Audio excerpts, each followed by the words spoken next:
Joyous Rising Infinite Beings, Kitty J Radiance, to do a nourishing, energetic, collective message for my psychic, not psychotic, psychic, not psycho collective.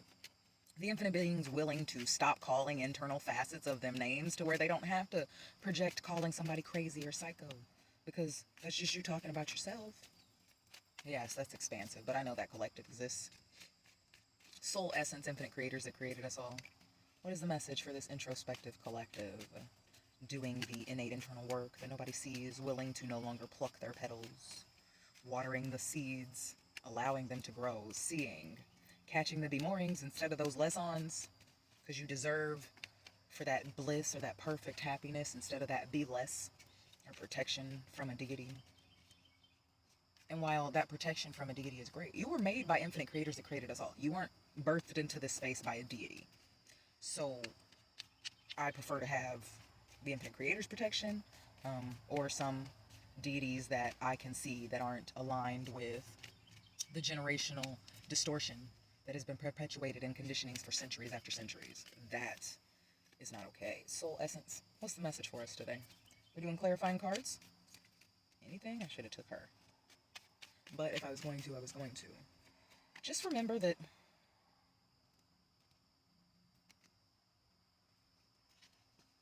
you have the ability to stand in your power in each moment. There's different facets of our masculine and feminine energy, and balance is key. Balance of your darkest aspects is the only way that your lightest aspects that most of us as infinite beings scream about. We are like, we're love and light beings. To be a love and light being without conditionings is to accept your darkness. To be a love and light being of conditionings is to say that you don't have any darkness, is to keep doing the shadow work. And the shadow work's important. And yet, integration and self-acceptance, because the thing is, you can demonize, oh, they're a murderer. If you had a child and you put yourself in a situation where that child was harmed, the first thing that most infinite beings say is, what is the word? People will always kill for their loved ones, but they will never thrive or create nourishing enchantments. Will you shed the conditionings for your baby to where you don't put yourself in a situation to where they're harmed in that way? Like, that's not fair to them.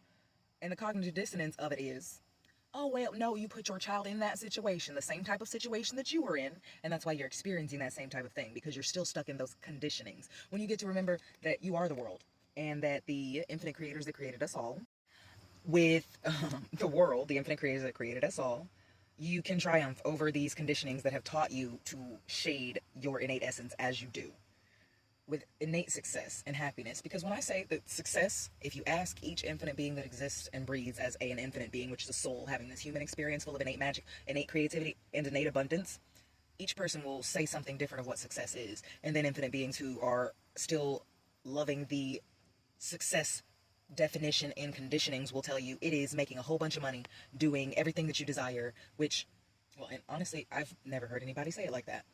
I want to use the innate creativity that I have to create a thriving lineage. I should be able to be paid to exist, breathe, poop, as far as I'm concerned. Like, this is what I'm going to do for my children, and that's why I say that, because I wish someone would have taken the time to shed some conditionings to get a dilapidated property. And it doesn't even have to be dilapidated. Half of these properties, and what I'm thinking of, is a delinquent tax sale. The government's taking something that somebody already has that they really don't care for because they didn't have a little bit of money to pay, and you can arrange something and have a whole house. Build something for a lineage, 2 acres. It doesn't have to be that small, but there's literally 2 acres for $15,000 in every state and every county, and we're up here fighting. And every one of us, as infinite beings, we act like we're overpopulated and we have to do this, that, and the other. That's a conditioning. There is enough space with how greedy we are for each infinite being to have 1 acre, never have to work again unless that's what they want to do in this life, and it'd be theirs for the rest of existence. And most of these people, most of us as infinite beings, if we don't want that, we'll stay exactly where we are. But there's enough property for us to all thrive as infinite beings, and that's the type of narrative and lineages that I'm looking to create. I'm not looking to be in this generational curse breaker bullshit. We're creating new worlds by shifting our narratives and perspectives, our innate ambition, our autonomous authority, and our innate financial stability. Innate abundance flows through our DNA, and if we were taught that, oh, imagine how much different our existence would be. We could be living a full life of ease.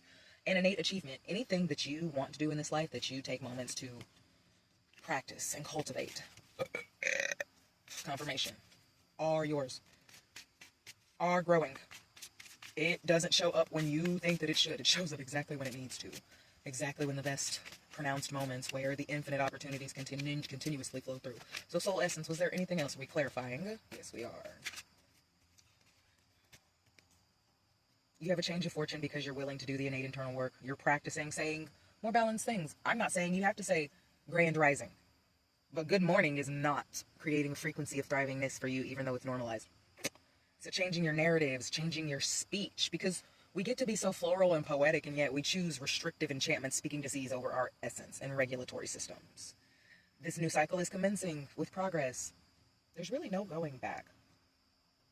The wheel reminds us, as our birth chart does, that we're multifaceted, multidimensional, eternally limitless souls full of innate magic and creativity having this human experience.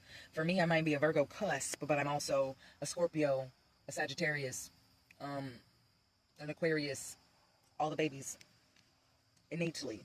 If I was taught this from the beginning, I'd say this instead of that I'm a Virgo, because innately everything's in our birth chart. So why are we so willing to separate and claim these titles and conditionings or programs like human design or astrology or zodiac over us when they're tools to help us grow and thrive?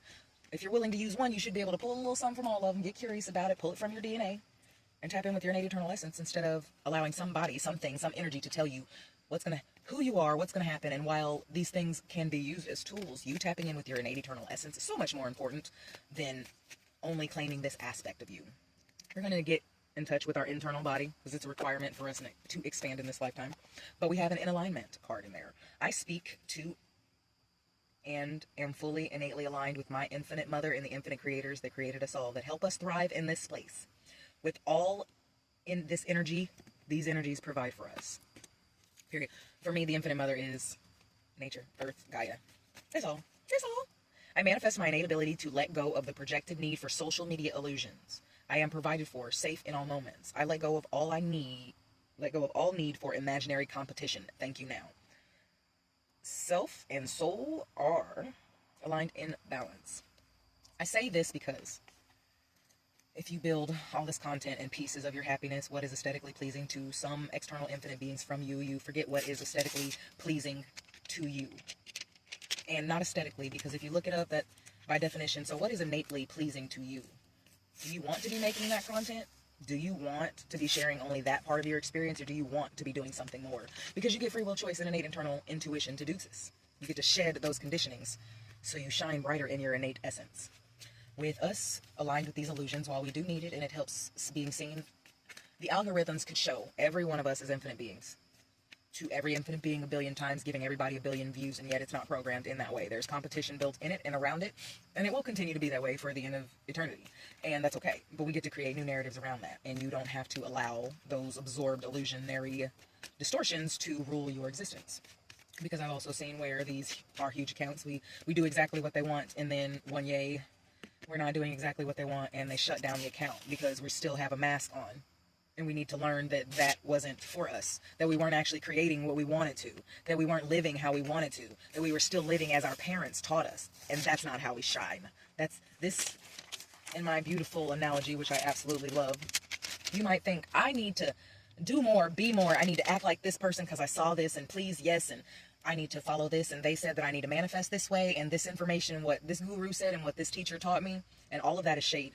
You are innately made perfect. Shedding that shift and allowing yourself to exist unmasked is how you're going to thrive in this lifetime. So thank you for existing, infinite beings. What was this one? I am intuitive. I trust in me. I am aligned with my innate consciousness. I love all facets of myself. Ask those ancestors and deities if they are of your innate soul, core frequency, and essence. Wholeness, infinite beings.